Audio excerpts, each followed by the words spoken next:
Alright, peace. What's going on, everybody out there? PrisonRiotRadio.com. This is Dutch coming at you, and I got another ill one for you. Young brother just coming home, been home not too long. A friend of mine, a major friend of mine, King Kareem. Peace, beloved. How you doing? Alright, what's happening, bro, man? Just holding it to the script, ain't that changed?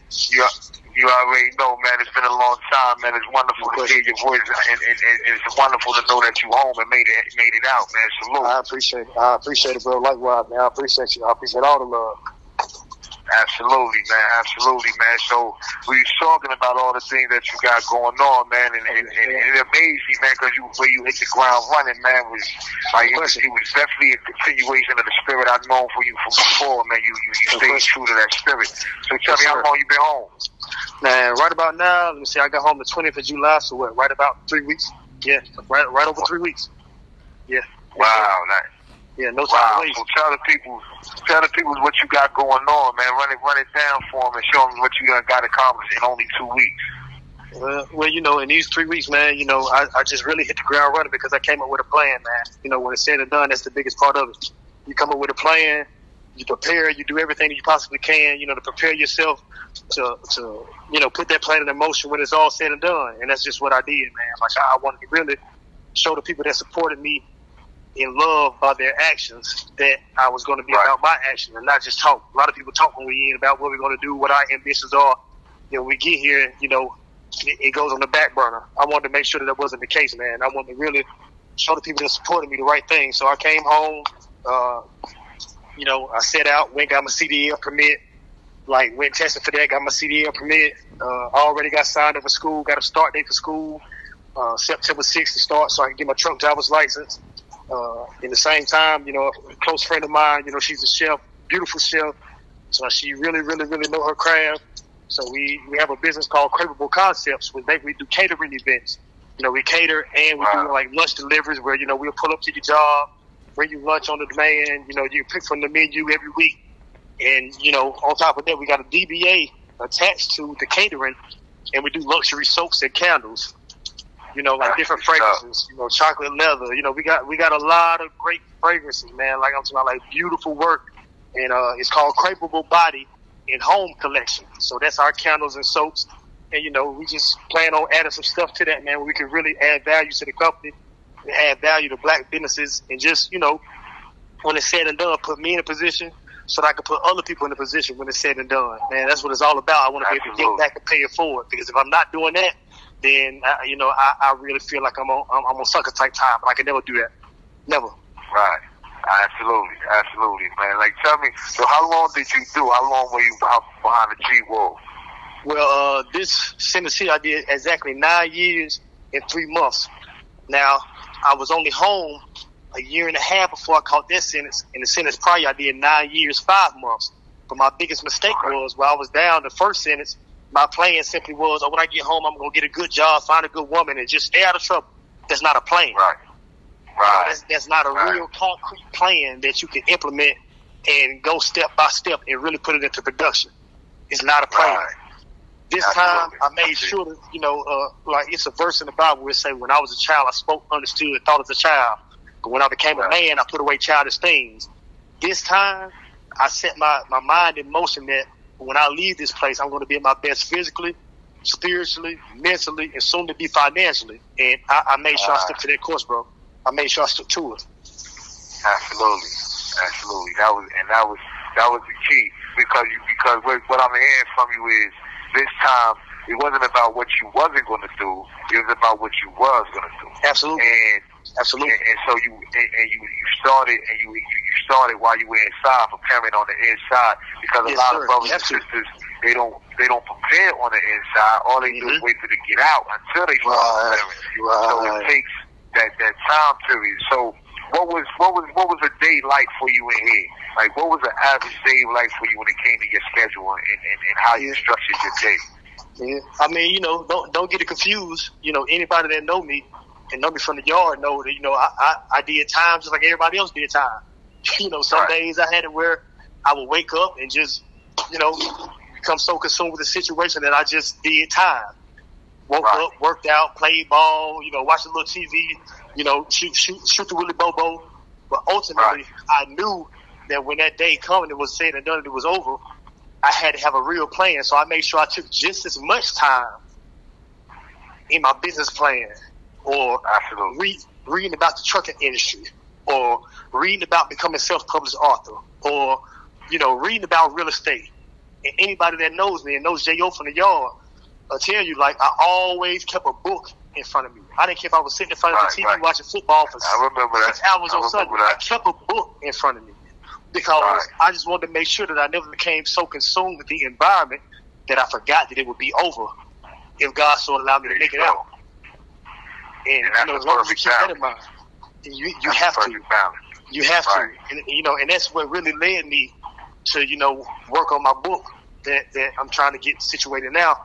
It's like, because I really sat down and I thought, like, okay, well, what did I implement that led me to get to the point where I could really look forward? And, it took the planning, it took the preparation, it took prayer, it took the right people in my circle. So that's where the idea for, from Peas to Power came from. It came from me and my own experiences, and I know it helped me to grow. So if it helped me to grow, I'm a firm believer that I could give the same thing to another man or woman in the same situation, and it'll bring them to a point where they'll see their own power, whatever their definition of power may be. That's the goal. Absolutely. Yes, sir. Yes, sir.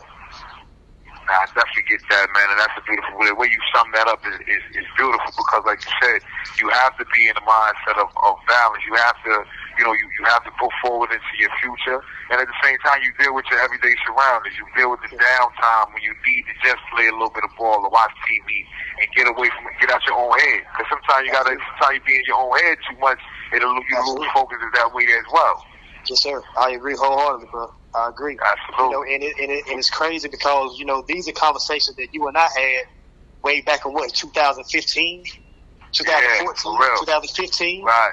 And, I feel like it's my duty, man, like, for all the guys that are still in that I really did time with and really, really know me. Like, I wasn't just hiding in my cell like I did times. Like, I really was on the yard, out and about, like, I ain't hiding. And for me to be able to come home and set my plan in action, those men, you and the other brothers that I really, really got to deal with could see that for y'allself. You know what I mean? Y'all see, like, this, all the opportunity in the world out here to have everything that you want and not waste no time doing it. The doors are open. Just put yourself in position to get it. Absolutely, and that's the biggest thing about it. So, what would be some of the advice that you would tell a brother or sister who's coming home? Like, when you talk about this opportunity, what do they need to start doing now to prepare for them? Well, the first thing I would say is try and build your network even while you're in. I don't care if you got to write letters. Build your network and do as much studying.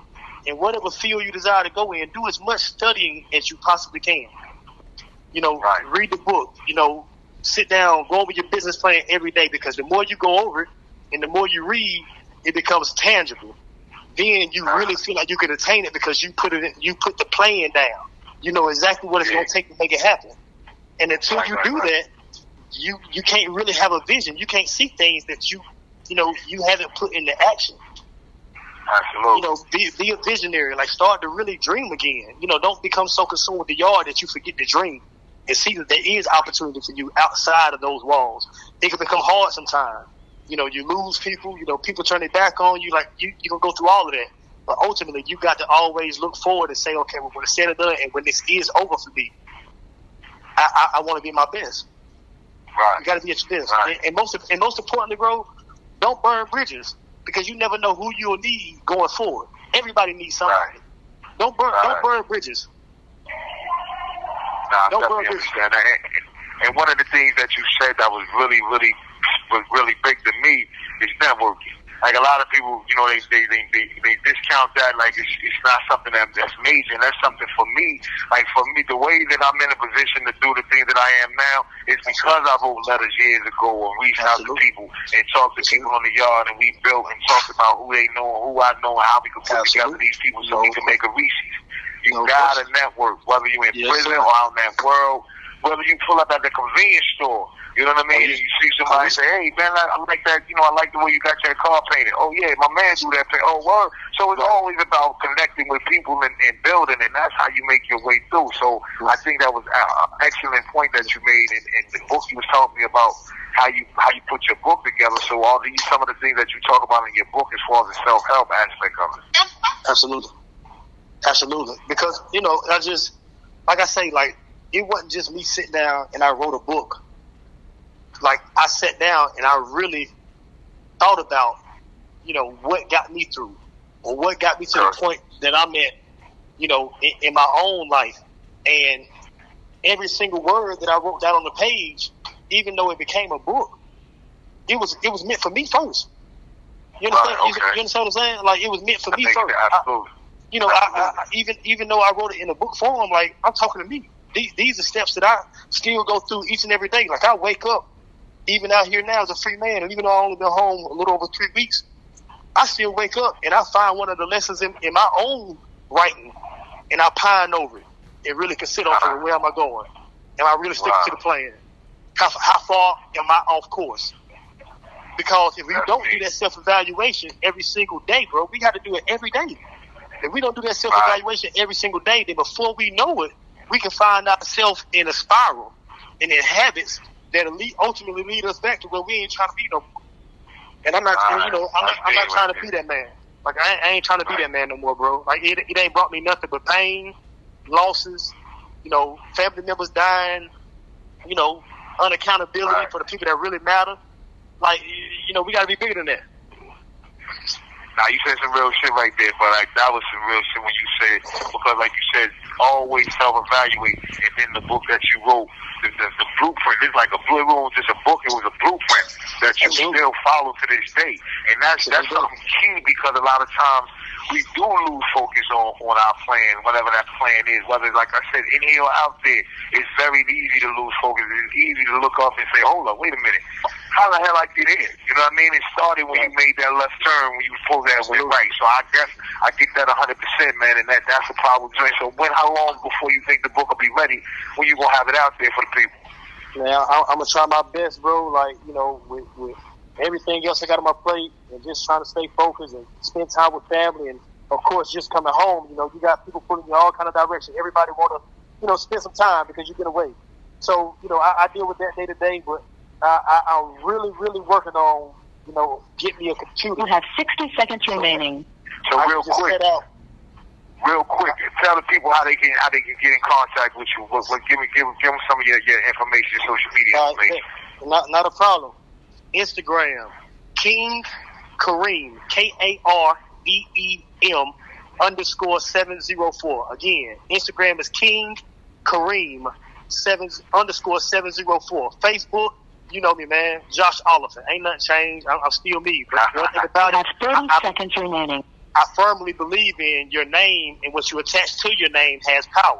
So by me going by my Instagram handle and using my middle name, it's like me taking on the new man and where I'm trying to go in life. So Facebook, Josh Oliphant, JOSHOLIPHANT. Peace, bro. Yo, this is this Prison Riot Radio. This is signing off, man. Bringing you King Kareem, dropping jewels, man. Word up, man. Listen to this giant. Love you too, bro, man. Yo, you this.